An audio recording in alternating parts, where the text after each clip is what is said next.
Soos genoem gesels ek met Benoit le Roy en hy is die man wat vir ons 'n bietjie inligting kan gee oor ons almal praat van beurtwater. Benoit, welcome to Grootplaas. Hi, thank you very much, and to the viewers. So obviously, I know the word water shedding might be said satirically, but at the end of the day, what is our water situation at the moment? Let's start there. So if we look at the supply side, generally speaking in the country, the dams are at a very healthy level apart from the Eastern Cape. So in Gauteng, the dams that supply us from the Vaal system, the integrated Vaal system, are running in the lower 90%, which is very unusual at the end of a dry and fairly hot winter. So we have a reasonable amount of water, although our water is virtually fully allocated, 98% allocated since 2002. The population has grown. So the abnormally high dam levels is because of the good rains of last season. Rand Water, for example, in Gauteng is pumping at the maximum system yield, which is 4,600 megalitres a day, and or 4.6 billion litres a day. It cannot pump more because that is its permit, its license from the water user license that it has, because that is deemed as a sustainable yield. So we have a finite amount of water, but generally speaking, we've seen in eThekwini now, and we're seeing in Gauteng, is that the delivery systems are in actual fact failing. And unlike electricity, that you can switch electrons on and off, with water, you can't switch it on and off because the system drains and water gets into it. And because the system is very old and hasn't been maintained adequately, when you start filling it up, you're unable to drain the air and you get what we call water hammer, because the air compresses, the water doesn't. And you get these shock waves in an old system and they burst. So that's the first thing, is, the assets are way past their useful life in general, because we haven't been spending the money. It's a bit of a global trend. The other thing is our national average is 41% non-revenue water. What does that mean? Well, that's the difference between what the Water Board provides, for example, to Gauteng, and what the Gauteng municipalities invoice. The loss in the system physically is 37%, so it's 90% of the 41%. How do you feel about the term water shedding? Do you think we are reaching a point where that might be something that's it's going to become a reality in the future? It's going to become the norm, like electrical load shedding. But what I do think the difference is it's going to get far worse, because this is not replacing cables. These are very big pipes, bulk pipelines up to 2 meters in diameter. So don't think about the 15 or 20 millimeter connection or half-inch, three-quarter inch that you have at your yard. That's the final one. That's not where the problem is. The problem is mostly on the bulk lines that need replacing. Now, until that gets done, and until we have enough reservoirs, because reservoirs are supposed to hold about 2 days, 48 hours worth of water. We haven't increased the reservoirs, and this has been confirmed by all the metros. We haven't increased them with the population increase and demand increase. So we have less buffer storage in there. Now, what it means is that if there's high demand or we don't have electricity, we have load shedding. So the pump systems that feed the reservoirs aren't able to keep the reservoirs full. You have quite a perfect storm. So you've got a leaking bucket. Yes. You've got no energy to fill up that leaking bucket, and you've got hot days. So what happens is you end up destroying the infrastructure to an extent. And Johannesburg's infrastructure is, they look for 23 billion rand to, in actual fact, reinstate the infrastructure. The South African number is 900 billion rand in 2018 in the Water Sanitation Master Plan. So if we think that Eskom's debt at 400 billion is a lot, the water one, well, it's not dead yet because we haven't done the work, and we're suffering the shedding is over 900 billion rand. So we know what we need to do. We just need to do it. And it's not that easy, because 59% of households in South Africa, according to Stats SA, do not pay for water services. Free water is a killer. Free food would be a killer also. That's absolutely true. So obviously, during the past few days, you hear people speak, and you hear, some people, they talk about it jokingly and so. How serious do you think, well, according to you, how serious should we as a general public take these water restrictions? that little amount of water one house or one family saves, does it really make such a big difference? No, no, it doesn't. So we talk about small, medium, and big water. So in the households, we're using the small and medium water. So you need 25 liters of water per person per day to survive, but we use about 237, so 250 in round numbers to run a typical household of 4 to 6 people and the likes. That's the medium water. We're using 2,000 to 3,000 liters a day embedded in our food, and that's what agriculture needs. That's the big water. And that's where the real issue lies. But we see the symptoms of a lack of asset maintenance in the cities.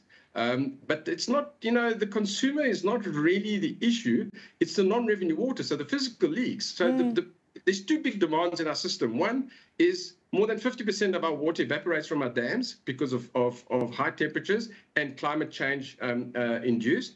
And the other thing is municipalities are losing on average 37%. Some are much higher, some a little bit lower, but are losing that in the leaking infrastructure. So the consumer is not the problem at all. We must be responsible, though. Use try and shower and things like that. Don't water during the day, and don't leave a hose pipe running around. But generally speaking, the problem is not the consumer. It's the same in energy. If you're responsible, because it's fairly expensive, it's the supplier that is the actual issue, and that's the elephant in the room, and it's come to roost, and it's going to take at least 10, 20 years to rectify, because this doesn't happen overnight. That's the issue. Energy is much easier to fix. That is really shocking. We're going to continue our chat just now. We just have to go to a break. Bly gerus ingeskakel, ons is nou terug. Ek gesels steeds met Benoit le Roy en ons praat 'n bietjie oor die waterkwessie in Suid-Afrika op die oomblik. Benoit, obviously when we move this discussion over to the agricultural sector, you can't farm without water. That's a fact. Plants and animals, livestock, they need water to survive. So you mentioned a perfect storm a little bit earlier. This is quite serious at the moment if it moves over to agriculture. And it also feels like, I think sometimes the farmers feel like they receive they're last to receive water. And so what is the situation there, and what is the alternative? So firstly, farmers are the ones that receive the water last because they pay the least. And so they have the least security of supply guaranteed to them. But they have a quality issue because our sewage plants, 97% of them are not treating the sewage adequately, as was in the green drop. So what's happening is we're polluting our water resource, which means we're reducing the valuable water. That's a disaster for farmers. Farmers actually spend more money on energy pumping the water than they do on the water itself. So the water cost is not really an issue. It's its availability. It's variable. And we have return flow, so the sewage that's treated out of the cities. Every 100 litre goes into cities, 70 litres roughly goes into the sewage plant, supposed to be treated, isn't, and then goes into our river systems or on the coast, into the sea. Yes. So what's happening is we have to protect the water quality and the quantity for the farmers to have water security.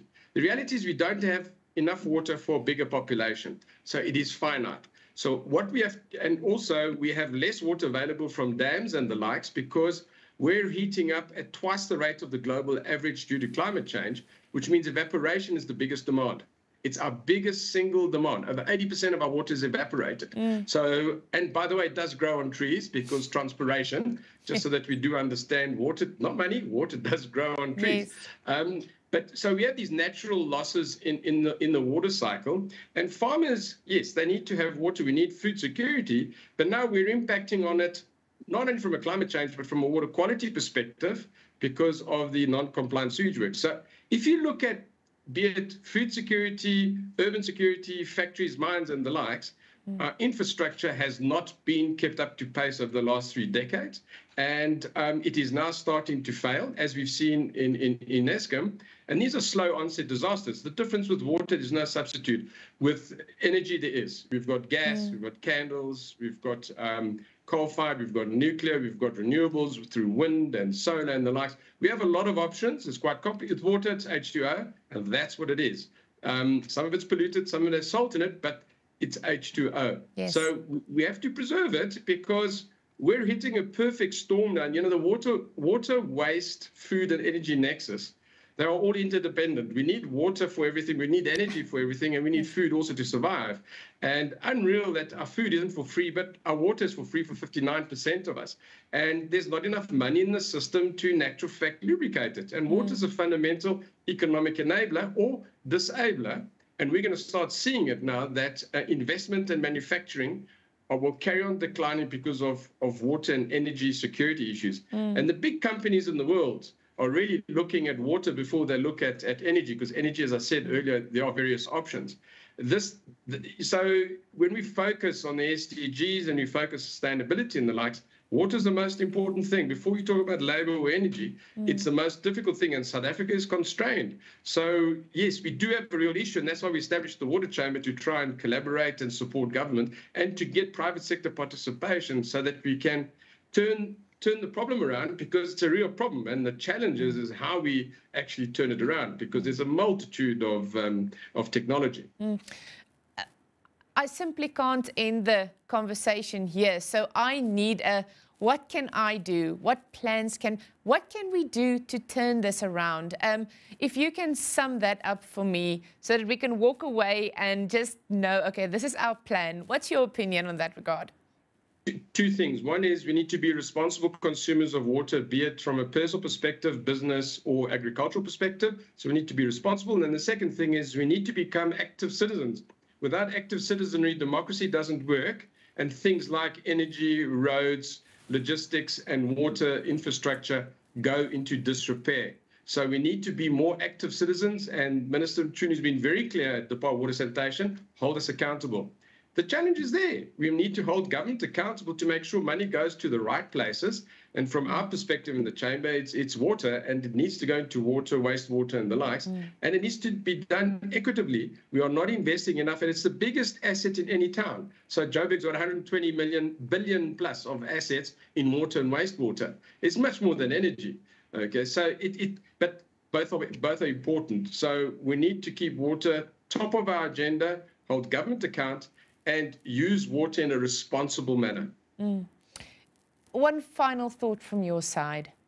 So, human nature is such that when the taps run dry or the electricity goes off, we start realizing that there's an issue. We as a human race are quite reactive.